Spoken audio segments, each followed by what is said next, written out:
Hello everyone, Orange here. For those that don't know me, I'm a CCG player for T1 Esports, and in today's video I'm here to talk to you guys about Expeditions in Legends of Runeterra. Expeditions is really, to me, one of the most fun game modes that exists in Legends of Runeterra, just because you get to do so many different things and try so many different strategies and explore like synergies between cards that you might not get to see in Constructed as often. And I really had a blast playing it, both myself and together with my teammates, since the game came out in beta. Not only is Expeditions a ton of fun, but they're also some of the best ways to farm both experience and cards for your constructed decks. In this video, I'm gonna go over some of the basics, how to draft the deck, some of the key cards for each faction, and also some general tips for whenever you're actually in the games themselves. So yeah, without further ado, let's go. So for those of you that want to learn the very basics of Expeditions, how it works is that you start from scratch and you're gonna get offered cards in sets of 3. You'll do 14 of these picks until you have enough cards for a deck. And your goal is to get 7 wins in an expedition. For each loss, you get another try to reset your loss counter and get another win. So that means whenever you lose 2 in a row, you're out your expedition run.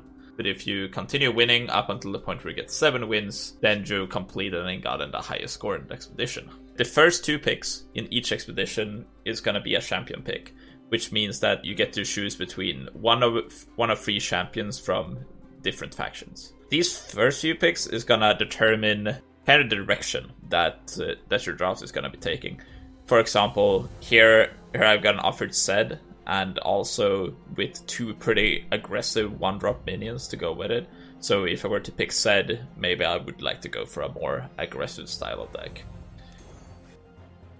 So after going with the first champion pick, maybe you're a big fan of Noxus, so you pick Darius as your second one. And then from this point on, you're gonna be offered a number of cards for each pick that are either within the 2 factions within your first 2 picks, or even in some rare cases, you get offered a third faction. In the beginning, it's a little bit overwhelming in like knowing what are the correct picks, etc. So I'm gonna give you some general guidelines on like what to think of when you're doing it. It all depends on what type of deck you're drafting. You can draft, for example, in this draft where we started with Zed and Darius, you probably want to focus more on aggressive minions and combat tricks. But say if I pick heroes like Ashe and Karma, then maybe powerful spells and solid endgame is more a priority. I mentioned earlier that you're gonna get offered cards from a third faction every now and then. Generally, I try really hard to stay within 2 factions and only go into a third faction if absolutely necessary. Now we got a good grasp of how the expeditions work in Runeterra. What are the cards that you actually want to pick then? Well, how the rules go in other CCGs like Magic or Hearthstone Arena is that the highest priority picks are what people call as the bombs, like the very, very powerful, unique cards that you don't see too many of during a run. For example, Judgment in Legends of Runeterra. It's an epic, so you're rarely gonna get offered it, but it's a very unique effect that can swing the board on its own. The second priority is quality removal spells. Black Spear is a good example of a really solid removal spell that can deal with most things that your opponent plays. After removal spells, you'd like to focus on quality minions. This means cards like Alpha Wildclaw, Stalking Wolf, Bright Steel Protector. Just really solid minions that fills out your curve. Lastly, you want to focus on utility spells or combat tricks like Riposte in Runeterra. The pick order that I just mentioned, while it's mostly true for Runeterra, there are some differences to this game than others. Whenever I do a draft or embark on an expedition in Runeterra, I try to value quality, mostly early game units, a little bit higher or close to the quality removal spells.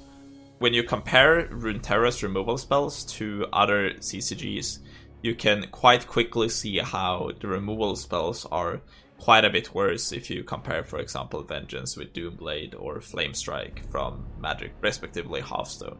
Removal spells are still at a premium, because if you don't have that key removal spell for your opponent's really powerful champions, those can run away with a game really quickly. So in each and every deck you want a few removal spells, but they're not absolute auto picks like they are in other card games where you'd pick cards like Doomblade and Flamestrike over pretty much literally anything else. What I found in Legends of Runeterra is that putting more emphasis on early game minions, being sure you can curve out the 2-drop into 3-drop, for example, even as a control deck, is even more important, because it's really hard to get back after you've fallen behind in a game when all the removal spells are so slow and clunky.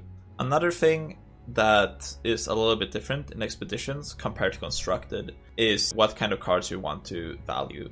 In Constructed, when you get to customize your entire deck, it's a lot easier to build a deck that's based around synergies between specific sets of cards. In Runeterra, you really don't have a lot of control over how many synergy-based cards or in like what quantity you'll get the pieces you'll need to build a synergistic-based deck. So if you get the choice during a pick to go for either this super powerful card that maybe doesn't fit your deck as well, or 2 cards that could potentially work with what you already have, I tend to usually go for the more raw power statted minion, because it's easier to fall into the trap when you evaluate cards from what it'll do at their best without seeing how bad the cards can be at their worst.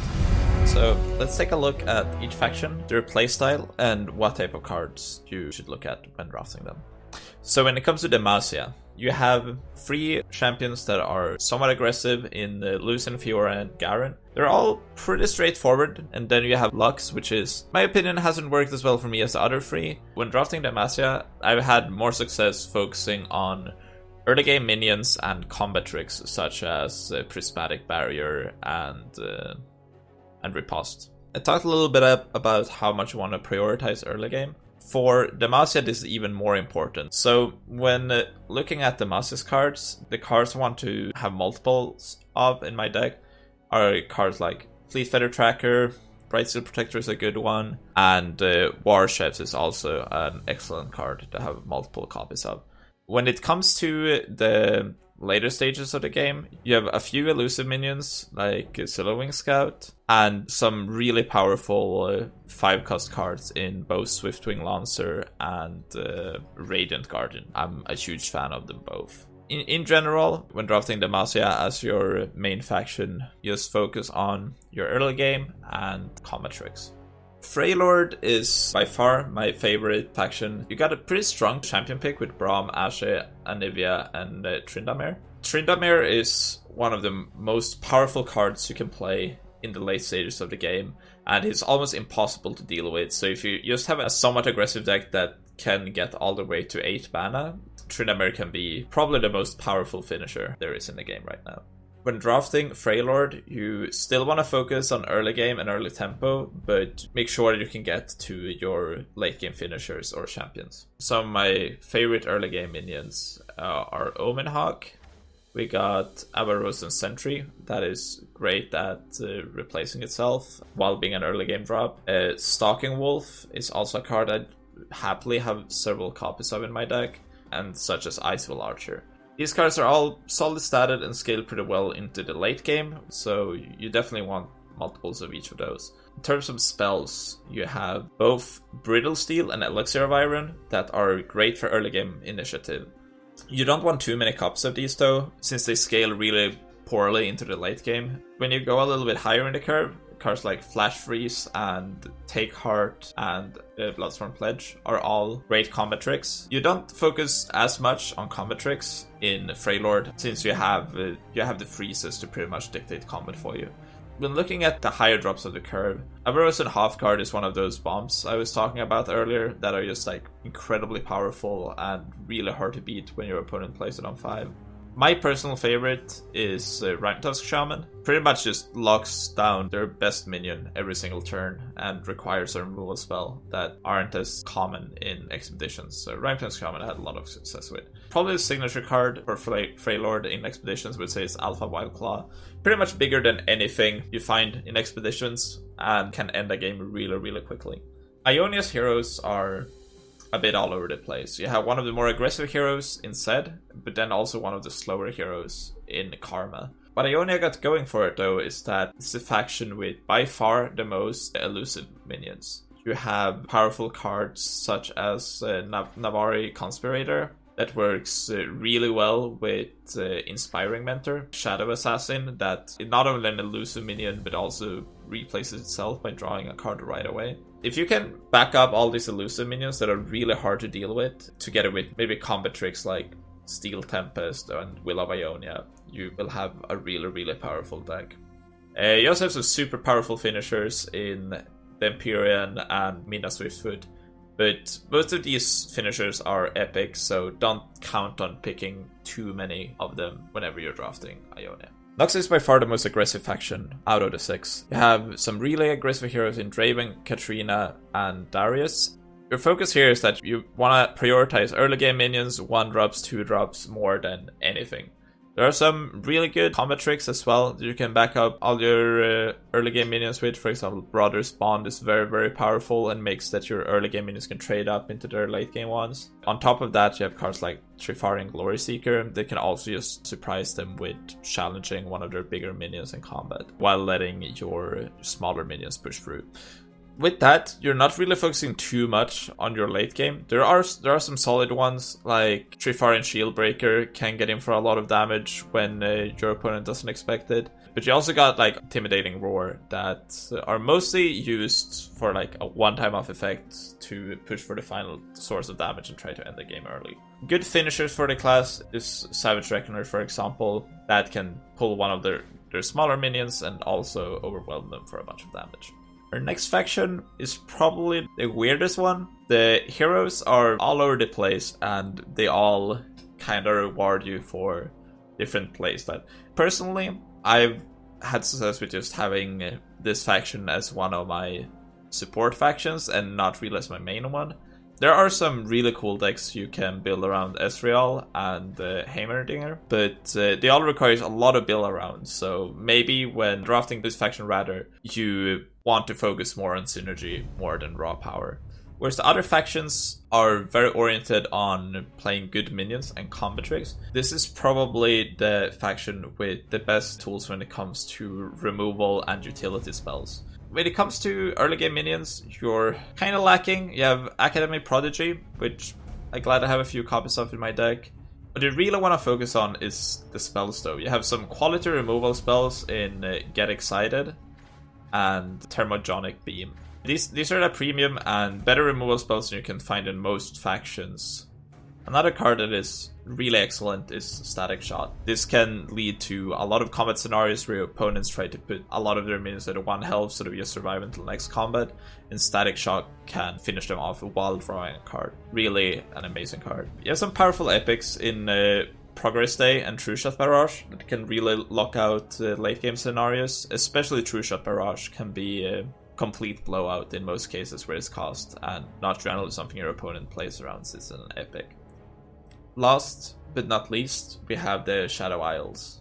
All the heroes are pretty solid and work pretty well on their own, but gets even more powerful when you build your deck around them. When drafting Shadow Isles, there's a pretty huge emphasis on Spiralings, Ephemeral Allies, and cards that kill off your own minions. For example, if you just look at Ravenous Butcher on its own, it doesn't look very impressive, but when you start combining it with cards like Curse Keeper, that summons a 4/4 when it dies, starts getting a lot more impressive.